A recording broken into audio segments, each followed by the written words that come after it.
Palestine went from this to this, and it didn't happen overnight.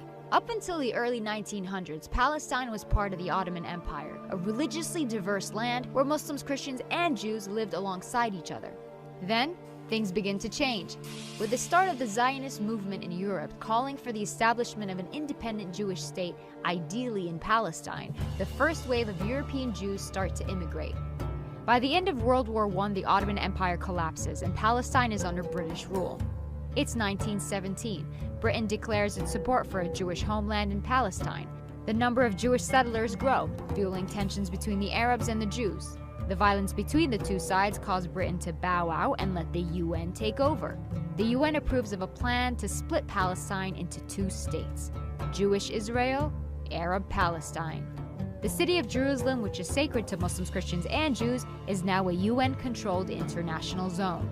Jews accept the UN partition plan and declare independence as the State of Israel, but neighboring Arab countries object to the land takeover. This marks the beginning of the First Arab-Israeli War. Israel is victorious and makes a grab for the land intended for the Palestinian state under the UN. The land gets divided into three parts. Jordan occupies the West Bank and East Jerusalem, Egypt occupies Gaza, and the State of Israel takes 78% of historic Palestine, including West Jerusalem. 700,000 Palestinians become refugees as a result, and the day is remembered as al-Nakba, the catastrophe. It's 1967. The Six-Day War breaks out between Israel and neighboring Arab countries, and by the end of it, the map looks something like this. Palestine is now fully occupied by Israel. Despite the absence of a formal peace treaty, things start simmering down. Then Israelis start settling into Gaza and the West Bank, resulting in an Israeli-Palestinian struggle that gives rise to the PLO, the Palestinian Liberation Organization. Their main goal? To liberate Palestine from Israel by any means necessary. Fighting goes on for years. The PLO eventually accepts dividing the land between Palestine and Israel, but the conflict doesn't end there.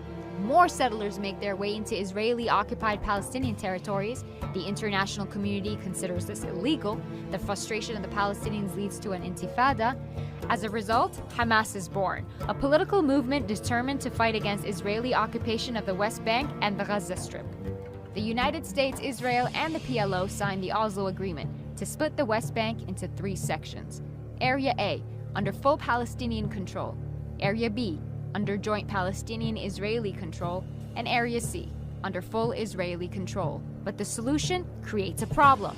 Area C contains the majority of West Bank's agricultural land, water, and minerals. Palestinians have limited access to these. Further peace talks prove unsuccessful. Palestinians lose hope, resulting in the Second Intifada, and Israel begins building walls and setting checkpoints to control Palestinian movement. It's 2005. Israel withdraws from Gaza, but continues settlements in the West Bank. Hamas gains power in Gaza and splits from the Palestinian Authority, seeing it as being too secular. The West Bank and Gaza are now under separate leadership. Israel imposes a blockade restricting any form of movement by land, air, or sea. It's 2017, and this is the current situation of Palestine. There are solutions on the table, but will we see them implemented in our lifetime?